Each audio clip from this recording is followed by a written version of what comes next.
అంటే ఏపీలో మరో కీలకమైన అంశం ఏంటంటే మ్యూటేషన్ సంబంధించి వారసత్వానికి సంబంధించి దాని గురించి కూడా కొత్తగా జియో విడుదల చేసింది. అసలు ఈ క్రమంలో వారసత్వానికి సంబంధించి ఇప్పటివరకు చాలా సమస్యలు ఎదుర్కొంటారు. అంటే ఎవరైనా చనిపోతే మళ్ళీ వాళ్ళ పేరు మీద మారని చాలా పేపర్లు ఇప్పటికట్లనే పెండింగ్లో ఉన్నాయి. సో దానికి సంబంధించి జియోలో ఏముంది, ఏం జరుగుతుంది? ఇది కూడా మరొక కీలకమైన సమస్యకి ఆంధ్రప్రదేశ్ ఒక వినూత్నమైన పరిష్కారం దిశగా అడుగులు వేసింది. తెలంగాణ అయినా ఆంధ్రప్రదేశ్ అయినా పట్టాదారు చనిపోయిన తర్వాత వారసుల పేరు రికార్డులకు ఎక్కించి వారసులకు పాస్బుక్ ఇవ్వడానికి చాలా కాలయాపన పడుతుంది. మీరు తెలంగాణ ఆంధ్రప్రదేశ్ రెండు రాష్ట్రాలు ఏర్పడక ముందు పరిస్థితి చూస్తే 71 చట్ట ప్రకారము పట్టాదారు చనిపోతే వారసులు దరఖాస్తు పెట్టుకోవాలి, విచారణ చేయాలి.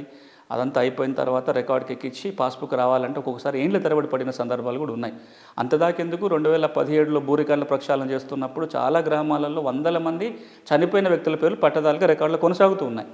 ఈ రోజు కూడా మీరు ఆంధ్రప్రదేశ్లో తీసుకుంటే కూడా చనిపోయిన వ్యక్తులు పట్టదారులుగా ఉన్న సందర్భాలు బోల్డ్ ఉంటాయి. ఎందుకంటే పట్టా మార్పిడికి చాలా సమయం పడుతుంది కాబట్టి. ఇప్పుడు తెలంగాణలో ప్రక్రియ ఏంటి? ఒకవేళ పట్టదారు చనిపోతే కనుక వారసులందరూ జాయింట్ స్టేట్మెంట్ రాసుకొని భూభారతిలో దరఖాస్తు పెట్టుకొని అప్పుడు తహసీల్దారు నోటీసులు ఇచ్చి విచారణ చేసి అందరూ ఒప్పుకుంటే రికార్డులు మారుస్తారు.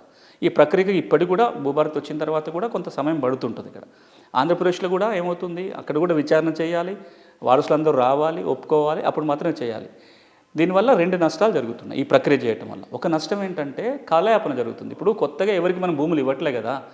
పట్టాదారు చనిపోయాడు, ఆయన పిల్లల పేరు మీద, ఆయన వారసుల పేరు మీద పట్టా మార్పిడి జరగాలి. అది రొటీన్గా వెంటనే ఆటోమేటిక్గా జరిగిపోతుంది. సులభంగానే కార్యక్రమం ఉండాలి అది, అన్లెస్ వాళ్ళలో ఏమైనా వివాదం ఉంటే తప్ప.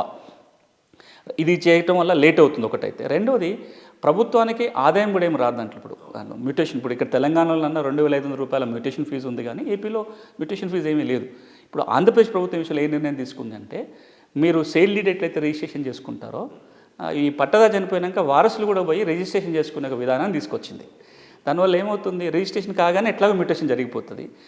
మీరు ఎట్లాగో మ్యూటేషన్ పోయినప్పుడన్నా అందరూ కలిసిపోతే తప్ప మ్యూటేషన్ కాదు. అదేదో మీరు రిజిస్ట్రేషన్ చేసుకోగలిగితే డాక్యుమెంట్ని, మ్యూటేషన్ ప్రక్రియ సులభం అవుతుంది, ప్రభుత్వానికి కొంత ఆదాయం వస్తుంది. రెండోది, ఈ మ్యూటేషన్ రిజిస్ట్రేషన్ చేయమని చెప్పటమే కాకుండా ఫీజు చాలా నామినల్ పెట్టారు.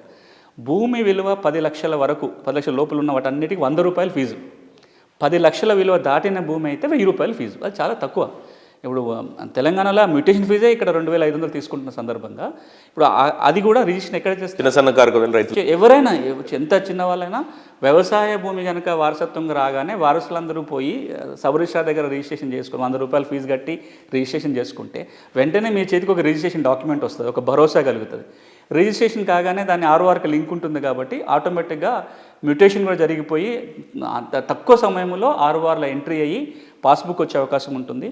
ఇది మంచి ప్రక్రియ. ఇప్పుడు ఈ మధ్యలో ఇది కూడా మొన్ననే ప్రభుత్వం జియో జారీ చేసింది కాబట్టి ప్రతిరోజు 1-2 మ్యూటేషన్లు మండల కార్యాలయంలో జరుగుతూనే ఉంటాయి. పట్టదారు చనిపోయి వారసుల పేరు మీద మార్చే ప్రక్రియ ప్రతి తహసీల్ కార్యాలయంలో రోజుకు 1 జరుగుతుంది. వాళ్ళందరికీ దీనివల్ల అంటే అది బెస్టా సార్, ఇది బెస్టా, అంత ఏది సింప్లిఫై? ఇప్పుడు రిజిస్ట్రేషన్ అనేది మంచిది. ఎందుకంటే మిగతా అన్నిట్లు ఇప్పుడు మ్యూటేషన్ ప్రక్రియలో ఏం జరుగుతుంది, ఇంతకు మునుపు మ్యూటేషన్ ప్రక్రియ ఏమో ఒక్క వారసుడిపై దరఖాస్తు పెట్టుకున్నా విచారణ చేసి మార్చే అధికారం ఉండేది. ఇప్పుడు ఆంధ్రప్రదేశ్లో అయినా తెలంగాణలో ఏం జరుగుతుంది, ఇప్పుడు తెలంగాణ భూభారతి చట్టం తీసుకున్న పట్టాదారు చనిపోతే వారసులందరూ కలిసి కాగితం రాసుకొని ఒక జాయింట్ అగ్రిమెంట్ రాసుకొని ఈ అగ్రిమెంట్ కాగితాన్ని తహసీల్దార్ దగ్గరికి తీసుకెళ్ళి భూభారతిలో అప్లై చేసుకుని అందరూ ఒప్పుకుంటే జరుగుతుంది కదా. ఇది అంతే కదా. ఇది అందరూ ఒప్పుకుంటే ఆ కాగితం మీద ఒక డాక్యుమెంట్ రాసుకొని ఆ డాక్యుమెంట్ రిజిస్ట్రేషన్ జరిగిపోతే కరప్షన్కి దారి లేకుండా, ఇంకే వేరే రకమైన ఇబ్బందులకు దారి లేకుండా, కాలయాపన జరగకుండా రిజిస్ట్రేషన్ అయిపోతుంది. మీ చేతిలో వెంటనే ఒక రిజిస్ట్రేషన్ డాక్యుమెంట్ వస్తుంది. రిజిస్ట్రేషనే జరిగింది కాబట్టి ఆ డాక్యుమెంట్ వెంటనే ఆర్ఓఆర్కి లింక్ ఉంటుంది కాబట్టి మ్యూటేషన్ జరిగిపోతుంది. దీంతో ప్రభుత్వానికి ఆదాయం కూడా వస్తుంది. ఎంత లేదన్నా ఇప్పుడు ఆంధ్రప్రదేశ్ ప్రభుత్వానికి ఏటా ఒక 10-12 కోట్ల రూపాయల ఆదాయము దీనివల్ల వస్తుంది. సో ఇటు ఒక పక్కన ఆదాయం వస్తుంది, ఇంకో పక్కన రైతులకు కూడా కొంత ఇది సులభతరమైన ప్రక్రియ అవుతుంది. ఉదాహరణకి పట్టదారు ఒకవేళ చనిపోతే ఈ ముఖ్యంగా చూస్తాం మనం భూభారతికి సంబంధించి చట్టంలో ఎట్లా ఉంది, ఇప్పుడు ఏపీ కొత్తగా తెచ్చిన జీవోలో అంటే వాటికి ఏంటి డిఫరెన్స్? ఇప్పుడు తెలంగాణ భూభారతి చట్టం ఏమంటుందంటే సెక్షన్ 7 ప్రకారం, సెక్షన్ 7 భూభారతి చట్టంలో పట్టదారు చనిపోతే వారసులకు భూమి వస్తే వారసులందరూ కలిసి ఒక అగ్రిమెంట్ రాసుకొని భూభారతిలో స్లాట్ బుక్ చేసుకొని ఆ నిర్ణయించిన తేదీ నాటికి తహసీల్దార్ దగ్గరికి వెళ్ళాలి. హాజరైతే తహసీల్దారు డాక్యుమెంట్ పరిశీలించి అమ్మిన వాళ్ళకి అండ్ వారసులకి ఇంకెవరైనా రికార్డులు వేరే వాళ్ళ పేరు ఉంటే వాళ్ళందరికీ నోటీసులు జారీ చేయాలి. 1 వీక్, ఒక వారం రోజుల పాటు టైం ఇచ్చి ఎంక్వైరీ చేయాలి. ఏమైనా అభ్యంతరాలు ఉన్నాయా, అందరూ ఒప్పుకున్నారా లేదా. తర్వాత వారసులందరూ ఒప్పుకుంటే వారం రోజుల తర్వాత రికార్డులో చనిపోయిన పట్టదారి పేరు తీసేసి వారసుల పేరు మీద పట్టా మార్పిడి జరిగి పాస్బుక్ ఇస్తారు. రాబోయే రోజుల్లో దీనికి అదనంగా ఇంకో రూల్ కూడా రాబోతుంది. భూభార చట్టంలో ఉంది, ఇంకా అమలు కొంత టైం తీసుకుంటుంది. అదేంటంటే మీరు ఆ జాయింట్ స్టేట్మెంట్తో దరఖాస్తు పెట్టుకోవడంతో పాటుగా భూముల సర్వే కూడా చేయించుకోవాలి. మ్యాప్ కూడా తయారు చేయించుకొని మ్యాప్తో పాటు దరఖాస్తు పెట్టుకుంటే తహసీల్దార్ ఈ ప్రక్రియ చేస్తాడు. ఆంధ్రప్రదేశ్లో జరుగుతున్నది ఏంది, అక్కడ 71(6) చట్టం ఇంకా అమల్లో ఉంది. వారసులు ఎవరైనా దరఖాస్తు పెట్టుకుంటే తహసీల్దారు విచారణ చేసి ఏ అభ్యంతరం లేదనుకున్నప్పుడు ఒక ఆర్డర్ పాస్ చేసి 1Bలో పేరు నమోదు చేసి పాస్బుక్ ఇస్తారు.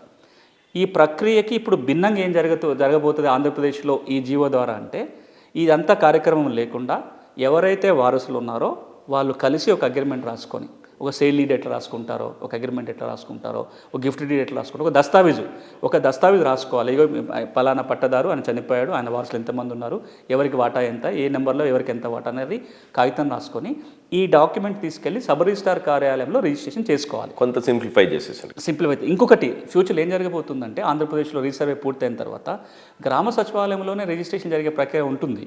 పైలట్గా కొంత జరిగింది. రేపొద్దున గ్రామ సచివాలయంలో రిజిస్ట్రేషన్ జరిగే ప్రక్రియ ఉన్నప్పుడు మ్యూటేషన్ కోసం ఇంకా మండల కార్యాలయానికి పోవాల్సిన పని లేదు, సబ్ రిజిస్ట్రార్ దగ్గరికి పోవాల్సిన పని లేదు. గ్రామ సచివాలయంలోనే రిజిస్ట్రేషన్ జరిగిపోతుంది. మీకు వెంటనే డాక్యుమెంట్ మీ చేతిలోకి వస్తుంది. ఇంకో 4 రోజులకో వారం రోజులకో మీ చేతికి ఆటోమేటిక్గా మ్యూటేషన్ జరిగిపోతుంది. కాబట్టి పాస్బుక్ కూడా చేతికి వస్తుంది. ఇది కొంత ఇప్పుడున్న దాంతో పోల్చుకుంటే సులభమైన తగ్గే అవకాశం, వివాదాలు తగ్గుతాయి. రెండోది, రెవెన్యూ యంత్రాంగం కూడా వారసుల మధ్యలో డిస్ప్యూట్ ఉంటే వీళ్ళు ఏం జోక్యం చేసుకోకుండా, లేదా ఇద్దరు వారసులు ఉంటే ఒక ఆయన మీద పట్ట మార్చడం ఇట్లాంటివి ఏం జరగవు.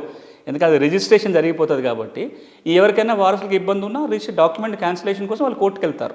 సో రెవెన్యూ యంత్రాంగం మీద భారం తగ్గుతుంది, తొందరగా మ్యూటేషన్ చేయడానికి అవకాశం ఏర్పడుతుంది. ఎవరికైతే భూమి రావాలో వాళ్ళకు వెంటనే చేతికి కాగితం వస్తుంది, కొంత భరోసా ఏర్పడుతుంది. అన్ని విధాలుగా ఇది కొంత మేలు చేసే నిర్ణయం.